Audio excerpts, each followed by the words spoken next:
안녕하세요. 오늘도 사연살롱을 찾아주셔서 감사합니다. 저는 서울에 사는 30대 초반의 여성이에요. 저는 얼마 전 오래 알고 지낸 사람과 결혼을 했다가 1년도 살지 못하고 정리를 했어요. 결혼 생활 내내 참 힘들다는 생각만 들었고 후회가 많았거든요. 오래 알고 지냈는데 어떤 사람인지 그리고 어떤 집안인지 몰랐냐고 하실지 모르겠어요. 맞아요. 저는 겉모습만 알고 있었어요. 그 사람들의 진짜 모습을 점점 알게 되며 한마디로 현타가 온 건데요. 지금부터 차근차근 제가 겪은 일을 이야기해 볼게요. 남편과 저는 같은 대학에 같은 동아리에 있었어요. 학교 다닐 때는 친한 동아리 친구 정도였어요. 졸업하고 제가 잠깐 해외에 연수를 다녀오는 동안에도 다른 친구들과 함께 연락을 주고받았었고요. 그러다가 사귀게 된 건 남편이 취직을 하고 몇 달 지나서부터였어요. 저는 2년 전 취직해서 먼저 회사를 다니고 있었죠. 취직했다고 친구들 불러 술 한잔 산다고 해서 만났는데 남편 회사가 저희 회사랑 같은 지역에 있더라고요. 야, 혜영이 이제 자주 볼 수 있겠는데? 물론 네가 만나줘야 되는 거지만. 뭐 서로 시간 맞으면 만나는 거지. 만나주고 말고가 뭐 있냐? 연락해. 가끔 저녁이나 같이 먹자. 워낙 오랜 친구 느낌이라 편하게 만나 같이 영화도 보고 전시회도 보고 그렇게 놀다가 사귀게 되었어요. 동아리 친구들은 저희가 결국 사귀게 될 줄 알았다나요? 아무튼 대학 때 술 마시고 늦게 서로의 집에도 가본 사이라서 양쪽 부모님도 반대는 안 하셨어요. 사귈 수도 있지. 그런 분위기였던 것 같아요. 그러다가 결혼을 약속하고 정식으로 인사드리러 가려니까 긴장이 되더라고요. 사실 저희 남편 집안은 저희 집보다 잘 살지는 않았어요. 저희 집은 감사하게도 할아버지한테 받은 유산도 좀 넉넉했고 아빠가 대기업 임원이어서 저는 큰 부족함을 모르고 살았어요. 남편 집은 그냥 편벙했고요. 원래 서로 집안 사정을 어느 정도 알고 있었기 때문에 결혼 진행하는 데에 큰 문제가 되지는 않았어요. 아무튼 저는 긴장을 하고 인사를 하러 갔지만 시어머니는 그전하고 다름없이 저를 대해주셨어요. 시누이는 약간 까탈을 부리기는 했죠. 이제 나한테 깍듯하게 형님이라고 불러야 돼. 전처럼 편하게 언니 하지도 말고. 혜영이 너 가끔 나한테 반말 섞어서 말하고 그랬지? 이제 그런 것도 안 되는 거야. 안수가, 네가 시어머니니? 내가 시어머니야. 네가 시어머니 노릇한다. 엄마, 이런 건 처음부터 확실하게 해둬야 나중에 감정 안 상하는 거야. 집안 서열 문제는 똑바로 해야지. 아우, 얘도 내 딸이지만 별나다 정말. 아직 결혼한 것도 아닌데 말이야. 내가 결혼해보니까 이렇게 하는 게 낫겠더라고. 혜영이 너 기분 나쁜 거 아니지? 저는 괜찮아요, 언니. 아니, 형님.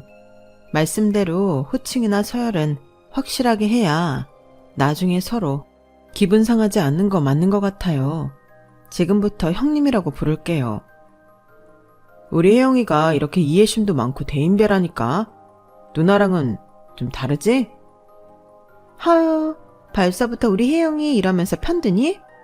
그래, 남편이 마누라 편 좀 들어줘야지. 그래야 여자는 든든하더라. 시누이는 입을 삐죽대며 곱게 저를 흘겨보며 말했어요. 저는 남편이 저를 축혀 세워주는 것 같아 은근 고맙기까지 했고요. 그런데요, 저한테 이해심만 다 대인배다 하는 게 전부 밑밥이었더라고요. 어떤 일인지는 조금만 더 들어보시면 나을 거예요. 누구나 그렇겠지만 저희 역시 결혼 준비하며 가장 고민했던 건 집 문제였어요. 다른 건 크게 걸리는 게 없었고 혼수나 살림도 남편이 모아놓은 돈을 기준으로 그 수준에 맞춰서 하기로 했거든요. 친정 부모님은 하나뿐인 딸 시집 보내면서 마음대로 해주지 못하고 많이 받지도 못한다고 좀 섭섭하다고 말씀은 하셨어요. 하지만 애초에 저희끼리 알아서 하기로 했던 거라 이해해 주셨어요. 집 문제는 남편이 모아놓은 돈이 많지 않아서 저희 직장하고 너무 먼 데에 얻어야 하는 게 문제였어요. 거기서 좀 부딪혔죠. 혜영아, 아무래도 신혼집은 우리 본가 쪽에 얻는 게 좋을 것 같아. 거기가 집값이 그나마 싼 동네잖아. 우리 집에서 버스로 한 10분 정도 가면 되는 데에 아파트 단지 있거든. 거기 신혼부부들 제법 살더라고. 다 좋은데 그러면 우리 출퇴근하는데 무려 3시간 반이야. 길 막히면 더 걸릴 수도 있어. 어쩌다 나가는 거면 모르지만 일주일에 최소 5번은 왔다 갔다 해야 되는데 길에서 지친다고. 근데 우리가 돈이 안 되잖아. 우리 집은 보태줄 형편도 안 되고. 남편 집은 시아버지가 10여 년 전 돌아가셨는데 그때부터 조금씩 더 상황이 안 좋아졌다고 했어요.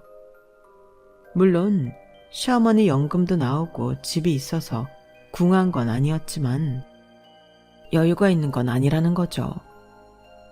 거기서 처음으로 막막함을 느꼈어요. 제가 집 문제로 며칠씩 고민을 하자 결국 아빠가 집을 해주겠다고 하셨어요. 네 오빠 해주려고 했던 집인데 걔는 뭐 외국에서 올 생각을 안 하고 있잖냐. 오더라도 앞으로 10년은 더 있다 오겠다고 하니까 네가 부담 갖지 말고 받았으면 좋겠다. 대신 집 명의는 너 단독으로 하고. 아빠 말대로 하자 혜영아. 나 하나밖에 없는 딸 결혼시키면서 돈 부족하다고 집도 제대로 장만 못하는 거 보고 있으라는 거니? 돈이 없으면 몰라도 있는데 보고만 있는 것도 못할 짓이다. 너 그것도 불효야. 결국 저는 엄마 아빠가 강하게 밀어붙이는 통에 집을 받기로 했어요. 남편은 미안하다고는 하면서 표정이 아주 밝아지더군요. 그럴 수밖에요. 엄청 오래 걸려서 출퇴근할 뻔했는데 자가용으로 30분이면 가는 거리에 집을 얻었으니까요. 남편은 시어머니와 함께 자기가 한 몫의 신혼가구를 산다고 했어요. 저희가 집을 해준 만큼 좋은 걸로 하겠다고 했죠. 저는 그 말을 믿고 부엌용품하고 식기 같은 것만 신경 썼어요. 그런데 신혼가구들이 어째다 생활감이 있는 거였어요. 뭔가 이상해서 꼼꼼하게 살펴보니까 소파 다리에는 오래된 흠집이 있었고 침대 프레임도 약간 삐걱거리더라고요. 아무래도 의심스러워서 남편한테 이거 혹시 중고거래로 산 거냐고 물어봤더니 남편은 아주 아무렇지도 않게 그렇다고 하는 거였어요. 이 가구들이 전부 유럽산이야. 침대 프레임은 프랑스 거고 소파랑 탁자, 장식장은 스페인산이라고. 내가 생각해봤는데 아무리 새 거여도 우리나라 거가 유럽산 따라가겠어? 남이 좀 썼던 거라도 수입이 낫겠더라고. 내가 정말 좋은 가구를 하고 싶다니까 엄마가 알아봐 주신 거야. 나는 생각이 좀 다른데? 아무리 외국 거가 좋다고 해도 남이 쓰던 중고로 신혼생활을 시작한다고? 차라리 국산 새 제품으로 하는 게 낫다고 봐. 이거 물릴 수는 없는 거야? 물린다고? 그거 찾는다고 엄마 꽤나 신경 쓰셨는데 그것도 좀 아니지 않나? 네가 정 마음에 안 들면 우리 엄마랑 누나한테는 말하지 말고 알아서 바꾸든지 해. 나 엄마 마음 상하게 하고 싶지 않아. 마음이 상한 건 진수 너 아니야? 네가 기분 나쁜 것 같은데? 당연하지 않아? 나도 생각해서 고른 건데 네가 무조건 중고라고 안 좋아하잖아. 남이 쓰던 걸로 신혼생활하면 안 된다는 법이라도 있나? 남이 쓰던 건 나쁘다는 생각도 편견이야. 처음으로 이 남자랑은 말이 안 통하는구나 라는 생각이 들었어요. 그때 멈췄어야 했어요. 하지만 저는 생각이 다를 수 있다고만 여기고 묵묵히 하나하나 제 손으로 가구들을 바꿨어요. 남편은 그걸 가지고 뭐라고 하지는 않더군요. 다만 나중에 자기 엄마나 누나가 저희 집에 왔을 때 설명만 잘해달라고 하더라고요. 왜 거기에 누나까지 들어가냐고 하니까 그 아이디어를 처음 낸 게 누나라는 거예요. 네, 이 모든 일의 발단은 바로 그 시누이 때문이었어요. 그러니 제가 시누이를 좋게 생각하겠어요. 남의 신혼 살림을 중고로 사라고 코치했잖아요. 그럼에도 저는 결혼식 준비할 때나 결혼식 당일이나 티내지 않고 잘했어요. 가구를 바꾸게 된 것도 잘 설명했고요. 친구들도 남이 쓰던 걸로 하지 말다고 하더라. 뭐 그런 식으로 핑계를 좀 댔죠. 시누이는 썩 기분 좋게 받아들이지는 못했지만 당사자가 싫다고 하니 별 수 없다고만 하더라고요. 그렇게 결혼식을 무난히 마치고 약 일주일간의 신혼여행을 다녀왔어요. 그런데 돌아오는 비행기 안에서 남편이 생각지도 못한 말을 하는 거였어요. 있지, 우리 조카 하빈이 있잖아. 걔가 지금 자기 아빠랑 있는 거 알지? 매영이 누나하고 사이가 안 좋아서 별거 중이잖아. 근데 하빈이가 아파서 병원에 입원했대. 누나가 매일 들여다봐야 하는데 마침 병원이 우리 집하고 멀지 않더라고. 누나가 지금 따로 방 잡아서 지낼 돈이 있는 것도 아니고. 그래서 우리보다 먼저 엊그제 집에 와 있거든? 그러니까 보면 그냥 웃으면서 인사 잘해줘. 우리 집? 우리 신혼집 말하는 거야? 아니, 우리도 들어가서 살기 전에 그 집에 들어가 있다고? 제가 너무 어이가 없어 언성을 높이니까 남편은 주변을 살피며 쉿하며 조용히 하라고 하더군요. 어쩔 수 없잖아. 하빈이가 아파서 매일 들러봐야 된다는데 있을 만한 곳이 없고 엄마는 경기도 광주 쪽으로 이사 가셨잖아. 저희가 결혼하기 몇 주 전 시댁에 이사를 가기는 했어요. 그렇다고 저한테 한마디 상의도 없이 시누이를 신혼집에 먼저 머무르게 하는 결정을 하다니 솔직히 많이 기분 나빴죠. 저는 집에 올 때까지 말 한마디 하지 않았어요. 그럴 수밖에요. 누가 그 상황에서 말을 하고 싶겠어요. 남편은 제 눈치를 보며 자기 누나랑 잘 지내달라고만 하더군요. 저한테 미안하다는 말은 하지도 않는 거였어요. 더 가관인 것은 집에 갔더니 시누이가 거실을 온통 어지르고 과자를 먹으며 TV를 보고 있는 거였어요. 정말 아들이 아파서 걱정되는 게 맞나 싶을 정도로 태평하더군요. 게다가 저를 보자마자 밥을 차려달라고 하지 않겠어요? 형님, 죄송한데 저희 비행기 타고 장시간 와서 너무 피곤해요.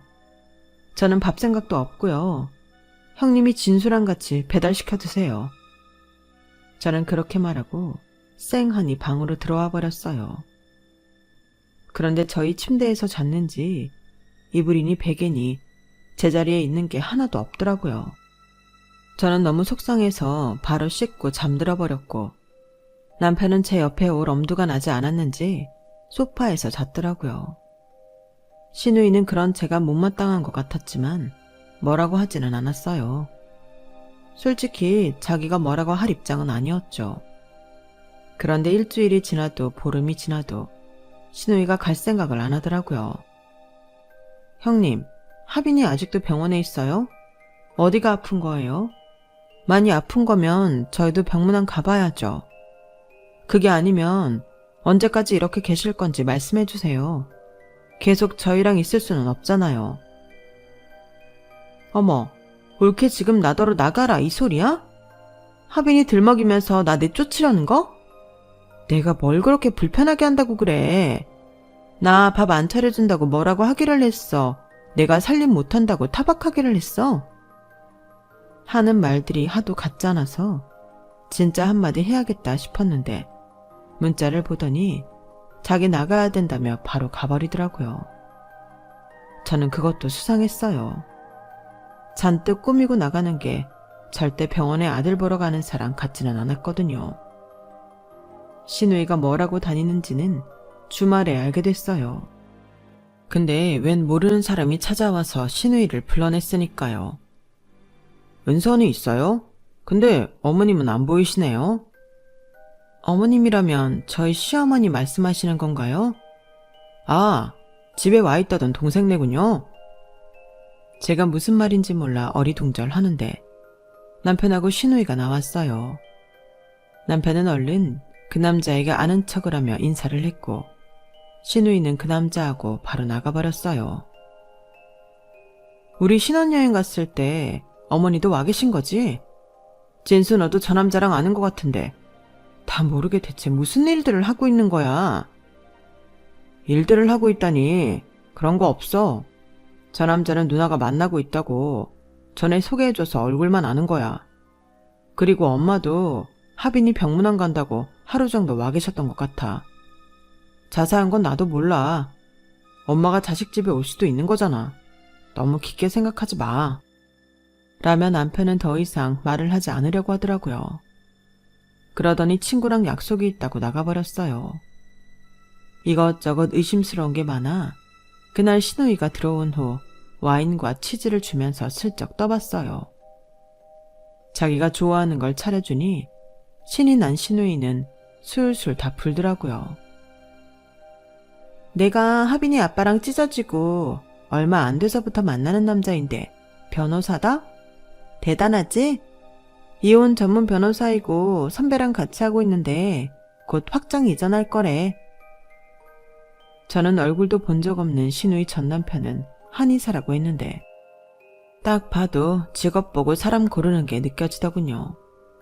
신우이가 외모는 누가 봐도 한번 다시 돌아볼 정도로 몸매도 좋고 세련되게 생겨서 남자들이 좋아할 만했어요. 그러니까 올케도 좀 협조해. 나라고 이렇게 올케 눈치 보며 여기 있는 게 좋겠어? 근데 내가 잘 되면 뭐 나만 좋은가? 우리 집안 전체가 다 좋은 거잖아. 우리 명석씨 지금 여기가 내 집인 줄 알거든? 엄마가 나한테 해준 걸로 알고 있어. 그러니까 그 사람 올 때는 좀 그런 척 해줘. 올케랑 진수가 들린 걸로 해달라고. 근데 그거 사기 아니에요? 그렇게까지 해야 그 변호사라는 분하고 잘 되는 거예요? 제 말에 남편이 끼어들며 한마디 했어요. 혜영이 넌 무슨 말을 그렇게 하냐? 이게 어떻게 사기야? 누나 좀 있어 보이게 해주자는 거잖아. 누나가 그 사람하고 잘 되고 싶어 하니까 우리는 가만히만 있으면 되는 거야.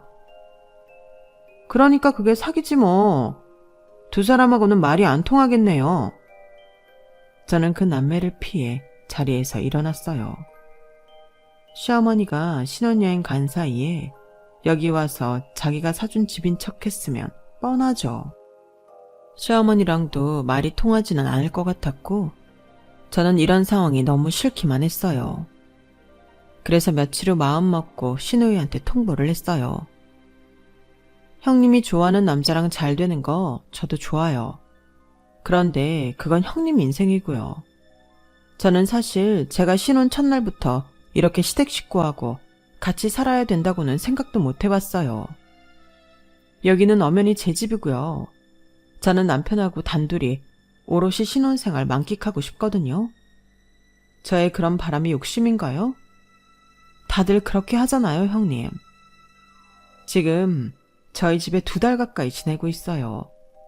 하빈이 아파서 왔다고 하셨는데 형님, 하빈이는 신경도 안 쓰시는 것 같고요. 그러니까 이제 슬슬 가주셨으면 해요. 여기로 남자친구 부르실 생각 있으시면 그날만 오시면 되고요. 제가 그 정도는 협조해 드릴게요. 제가 딱 부러지게 말하자 신우이도 남편도 말을 못하고 서로 얼굴만 쳐다보더라고요. 저는 대체 이 남매가 무슨 꿍꿍이인지도 알 수 없었어요. 제가 정말 오랜 친구로 알고 지냈고 그러다가 너무 좋아서 결혼한 남자인데 이런 면이 있을 줄은 꿈에도 몰랐고요. 그런데 바로 다음날 시어머니가 찾아왔어요. 예, 나 여기 며칠 있다 가려고 한다. 하빈이는 잘 치료받고 회복해서 학교 잘 다닌다더라. 그래도 손주 얼굴 한번 봐야지. 그리고 우리 은선이 입을 옷도 좀 사주고 남자친구도 보려고 해. 아니요, 어머니. 형님하고 같이 가주세요. 저희 집이 여관도 호텔도 아니고요. 그렇게 오래 지내시는 거 저 불편해요. 제가 어머니한테 인사드리러 안 가는 것도 아니잖아요. 그리고 이 집 제 명의의 제 집이에요. 그런데 왜 이게 어머니가 사준 형님 집인가요? 그거 장단 맞춰달라고 하시는 거면 최소한으로 그 남자분 오실 때만 그렇게 해드릴게요. 하지만 저도 더는 양보 못하겠어요. 예, 우리 은선이 결혼할 때까지만이라도 좀 네가 참아줄 수 있는 거 아니야? 우리 집 그 먼 데서 방 둘의 좁은 거실에 화장실 하나인 집을 보여줘봐라. 그런 남자가 우리 은선이랑 결혼하겠다고 하겠어? 그러니까 최소한의 협조 해드리겠다고 하잖아요. 여기서 계속 지내실 이유가 되는 건 아니죠. 그 남자가 계속 여기에 오거나 저희를 지켜보고 있는 게 아니잖아요. 은선이 남자친구가 갑자기 찾아올 수도 있잖아. 나 니네 신혼여행 갔을 때 여기 우리 집이라고 걔 밥까지 차려 먹여서 이제 와서 아니라고 말 못해. 그러니까 아직 저희 쓰지도 않은 그릇이며 숟가락, 젓가락이며 다 쓰셨다고요? 냉장고에 저희 엄마가 채워놓은 재료도 먼저 쓰셨겠네요? 아니다. 그거는 내가 사다가 차렸어. 니들이 갔다가 오는 시간이 있는데 사부인이 냉장고 채워놓은 건 니네 오는 날 아침이었을 거다. 맞지, 은선아? 그날 아침에 배달 왔었어. 진짜 이 사람들은 자기들 잘못을 하나도 모르고 자꾸 엉뚱한 소리만 하더군요. 저는 이렇게는 안 될 것 같다고 단호하게 말했고, 그러자 시어머니는 그럼 자기가 우리 집에 머물지 않으면 되는 일 아니냐며 바로 가버리더라고요. 시누이는 계속 데리고 있으라는 거죠. 뻔뻔한 시누이는 나갈 생각을 하지도 않았고요. 그런데 더 기가 막힌 건 남편이 저 모르게 제 명의를 도용해서 신혼집 담보로 대출을 받았다는 거였어요. 남편 핸드폰에 대출 명세서가 도착한 걸 보고 알아본 결과였어요. 남편은 그 돈을 시누이한테 좋다고 실토했어요. 누나가 결혼하려면 자금이 있어야 하잖아. 누나 남친이 자꾸 통장에 얼마 있는지 보려고 한다더라고. 그래서 내가 통장에 넣어줬어. 자그마치 1억을?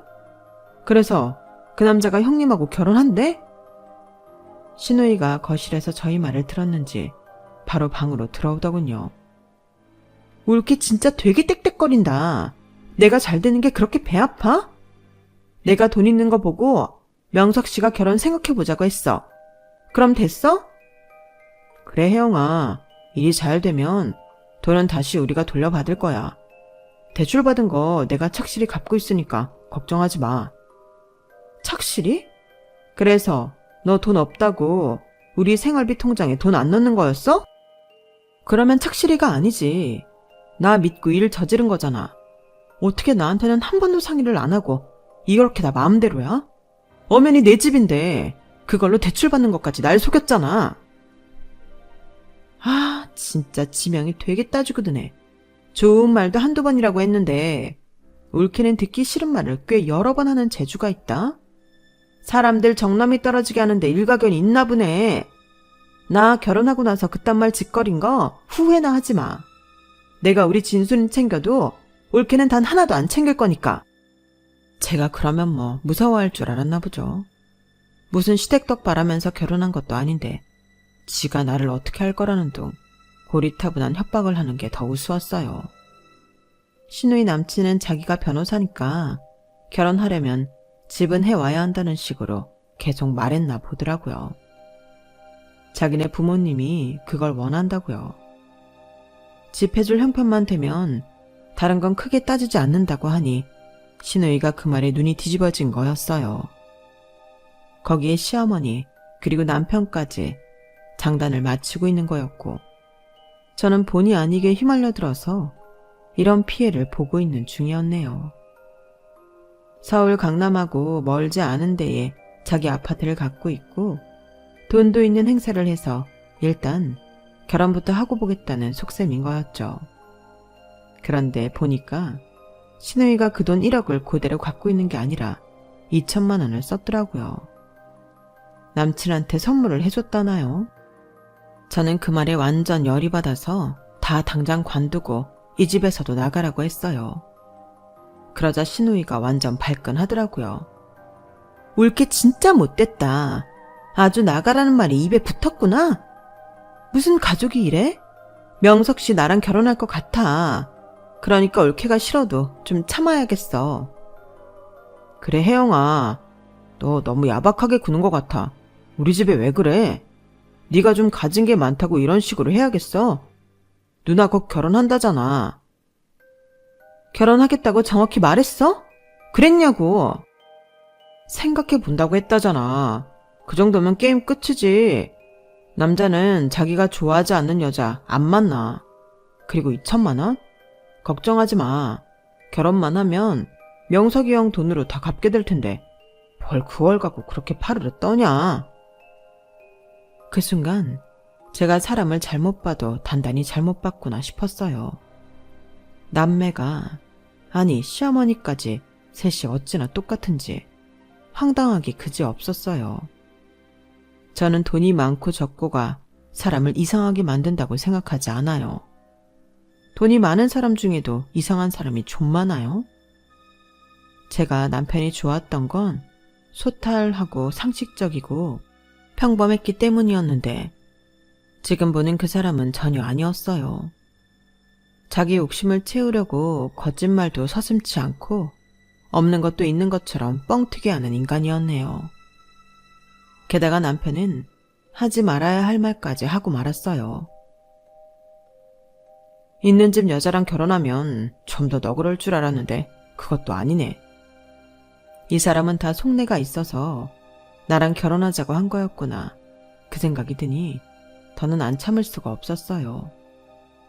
저는 안 나가면 경비원, 아니 경찰까지 부르겠다고 악을 썼고 남편과 신우짐을 현관 밖으로 막 집어 던졌어요.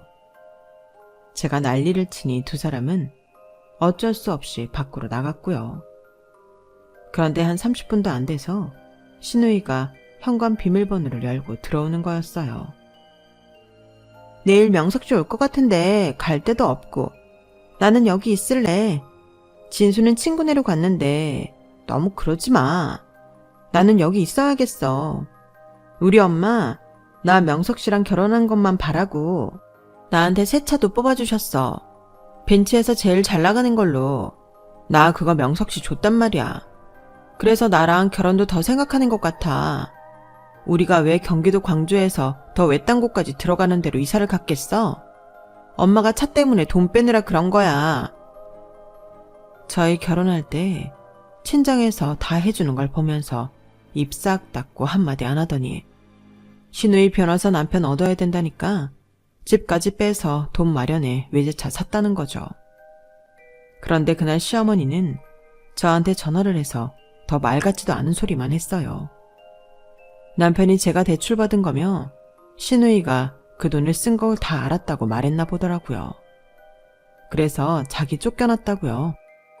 얘, 니네 돈도 많으면서 그깟 2천만 원 갖고 뭘 그러냐? 우리 은선이가 그 돈 어떻게 할까봐 너 그러니? 얘, 정 안 되겠으면 친정에 말해서 갚으면 되잖아. 돈 많은 친정 뒀다가 뭐 하려고 그래? 돈 가지고 사람 너무 섭섭하게 하는 거 아니야. 변호사가 집안에 들어와 봐라. 집안 격이 달라지는 거야. 저는 그게 이 사람들의 진짜 속내라는 생각이 들었어요. 이런 식으로 어물쩍 뭉개면 결국 저와 제 친정이 다 수습할 거라는 거죠. 저는 제가 덤태기 쓸 생각이 눈꼽만큼도 없었기 때문에 이 결혼에 대해 심각하게 고민하기 시작했어요. 그 결론은 결국 이혼이었어요. 이렇게 살 수는 없었어요. 신혼 초부터 산산조각난 제 생활하며 제가 쓰지도 않은 돈 때문에 고민해야 된다는 게 말도 안 되니까요. 저는 남편한테 전화를 해서 너랑 못 살겠으니 이혼해야겠다고 말했고 신우이가 버티고 나가지 않는 게 꼴보기 싫어서 일단 집에서 나와버렸어요. 제가 신혼 첫날 있었던 일부터 지금까지 모든 걸 말씀드리자 부모님은 안 될 일은 빠르게 정리하는 게 낫다며 바로 이혼 변호사를 알아보라고 했어요. 저는 신우이의 남친이 이혼 변호사라는 게 갑자기 웃음이 나더라고요. 뭐 이런 조화가 다 있나 싶었죠. 저는 일단 신혼집이 있는 동네 부동산을 검색해서 집부터 내놓았어요. 그 집 가지고 또 무슨 장난을 칠지 모르니까요. 그리고 신우이 남친이 정말 어떤 생각인지 너무 궁금해서 제 이혼 변호사를 만나고 오는 길에 그 사무실에 가봤어요. 그쪽이 이혼 변호사들이 많은 데라 멀지 않은 곳에 사무실이 있다더라고요. 제가 간 로펌처럼 사람이 많지도 않고 빠릿빠릿하게 일을 하는 모습도 없었어요. 그래도 상담을 온 사람들이 몇 보이더라고요. 신우이 남친은 한 10분쯤 있다가 사무실에서 손님하고 같이 나왔어요. 저를 보더니 알아보고는 무슨 일이냐고 하더라고요. 그래서 제가 신우이랑 언제 결혼할 건지 물어봤더니 잠시 머뭇대다가 입을 열었어요. 아, 그게 은선이한테 생각해 본다고 말은 했는데 구체적으로 결혼을 할지는 솔직히 말할게요. 뭐 은선이가 자꾸 매달려서 집이 있어야 한다, 돈이 있어야 한다 그렇게 말한 거였어요. 근데 저 자신이 결혼에 딱히 긍정적이지 않고요. 제가 맨날 보는 게 이런 거잖아요. 결혼에 환상도 없어요. 그럼 벤츠 왜 받으셨어요? 왜 희망을 줘서 저까지 피곤하게 만들고요? 아니, 제가 뭐 받고 싶다고 했나요? 무조건 저 타고 다니라고 손에 차키 쥐어주잖아요. 그거 안 받을 이유 있어요? 그리고 제가 왜 그쪽한테 피해를 줬나요? 저는 그런 적 없어요. 저는 긴 말하지 않을 테니 그 아파트 명의가 누구 거인지나 알아보라고 하고 나왔어요. 끼리끼리 만난다더니 어쩜 신우이는 그렇게 자기처럼 이기적인 남자를 만났나 모르겠더군요. 그러면서 저도 어쩌면 남편 같은 구석이 있어서 그런 사람을 만났나 하고 저 자신을 되돌아보게 되더라고요. 입술을 깨물 정도로 후회가 되고 제가 바보 같다는 생각만 들었어요. 다음날 제 물건을 다 빼려고 신혼집에 갔더니 신우이는 남친하고 전화로 싸우고 있더라고요. 보니까 헤어지자는 말을 하는 것 같았어요. 신우이는 이제 와서 왜 헤어지자고 하냐며 자기가 여기에 들인 게 얼마인 줄이나 아냐고 소리를 지르더라고요. 그러더니 남친이 하는 말을 듣고 얼굴이 굳어졌어요. 제가 짐을 챙겨 나오자 바로 저한테 따지더라고요. 이 집 올케 거라고 말했어? 명석 씨한테 말했냐고? 아니요. 혹시 그 사람이 제가 말했다고 해요? 그래요? 아니, 그건 아니고 명의를 알아봤다는데 그런 거 알아보라고 한 거 아니지? 저는 아무 말도 하지 않고 집을 나왔고 그날 저녁에 시어머니한테서 전화가 왔어요. 얘, 너는 남편하고 싸웠다고 그렇게 친정으로 가버리면 어떡하니? 그런 거 버릇되면 얼마나 안 좋은 줄 알아? 당장 집에 들어가. 이게 뭐 하는 짓이냐? 저 더는 같이 안 살 건데 못하러 가요? 저 이혼 소장 접수하고 왔어요. 제 말에 충격을 받았는지 시어머니는 말없이 전화를 끊었어요. 그러더니 다음날 저희 친정집으로 찾아왔더라고요.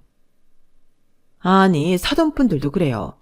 애가 이렇게 철없이 이혼한다고 그러면 말리셔야 되는 거 아닌가요? 어떻게 넙죽 딸애를 받아주고 변호사 찾아가는 걸 말리지도 않으세요? 어른들이 이러면 안 된다고 봅니다. 사부인은 제 딸의 집 갖고 따님이 장난치는 것도 다 참으라고 했다면서요. 진수는 제 딸 속이고 대출까지 받고요. 그 돈을 따님이 또 썼다던데요. 그거 우리 보고 갚으라고 하셨다면서요. 어른이 그러시면 안 되죠. 저희는요, 우리 딸 더 고생하기 전에 이혼하는 거 100번 찬성합니다. 아니, 돈 있는 집에서 사위도 돕고 사돈도 도울 수 있는 거 아니에요? 참 매정들 하시네요. 없는 사람들이라고 막 무시하는 거죠? 아니요. 차라리 솔직히 말하고 같이 상의를 했더라면 저희도 화가 나지 않았을 거예요.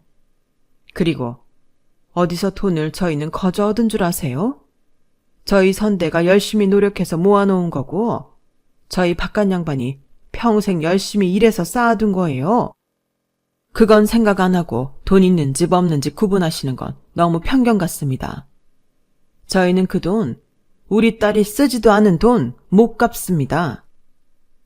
시어머니는 아무 말 없이 돌아갔어요. 하지만 그냥 돌아간 건 아니었어요. 바로 제 신혼집으로 갔더라고요. 그리고 보란듯이 문자를 보냈더군요. 나 당분간은 우리 은선이랑 여기 있어야겠다. 집까지 가기에도 너무 멀고 웬만하면 여기서 지내야겠구나. 네가 이렇게까지 모질게 굴며 집까지 팽개치고 나갔으니 이 집 필요 없단 뜻 아니냐? 은선이랑 나는 여기 있을 만큼 있을란다. 그런데 시어머니 시누이 그리고 남편이 모르는 게 하나 있었어요. 제가 집을 금매로 시세보다 싸게 내놓아서 바로 들어오겠다는 사람이 있었거든요. 말할 틈이 없어 지나갔는데 그걸 모르고 여기서 살겠다고 하니 웃음밖에 안 나오더라고요. 저는 아무 말도 하지 않고 가만히 있었어요. 보아하니 집에서 나갔던 남편까지 돌아와서 셋이서 거기 있나 보더라고요. 그렇게 한 달을 내버려 뒀어요. 어차피 한 달 후면 그 집주인이 이사 들어올 예정이었으니까요. 그리고 한 달이 지나고 제 핸드폰이 불이 나게 전화가 오더군요. 남편의 시어머니 시누이까지. 제가 전화를 안 받으니까 남편이 저를 직접 찾아왔어요. 야, 너 이거 뭐야? 그 집에 누가 이사 들어온다면서 안 나갔다고 뭐라고 하던데? 그래서 내가 짐 다 뺄 사람 보내겠다고 했어. 사람 안 갔어? 너 왜 그 집 팔렸는데 말도 안 하고 있었어? 우리 맥이라고 한 거지. 돈에는 나한테 언제 말 한마디 했어? 나한테 말하고 일 다 저질렀냐고. 근데 내 집 파는데 내가 왜 얘기해줘야 돼? 애초에 자기 집도 아닌 데에서 자기네 것처럼 하고 산 사람들이 문제 아니야? 나한테 더 따질 거야? 그럼 경찰서 갈까? 변호사 부를까? 누가 맞다고 하는지 볼래? 제 말에 남편은 아무 말도 못하고 씩씩거리다가 돌아갔어요. 세 사람은 어쩔 수 없이 그 집에서 나와 멀리 떨어진 자기네 집으로 갔다고 하네요. 그리고 그 다음부터는 저더러 이혼만은 하지 말자며 사정하는 문자가 오기 시작했어요. 저는 시댁 식구들 번호를 전부 차단해버렸고 6개월 후 저희 승소로 이혼 소송은 끝이 났어요. 시누이는 벤츠차를 남자한테서 돌려받으려고 꽤나 애를 썼나 본데 시누이가 안 받겠다는 걸 주는 걸 본 사람이 있었고 그렇게 받은 선물은 당사자가 돌려주기 싫다고 하면 안 돌려줘도 되나 보더라고요. 그래서 결국 못 받고 끝나버렸다고 해요. 남편은 대출금을 갚느라 오지게 고생하고 있다고 하던데 저랑은 이미 끝난 일이라 신경 끄고 살아요.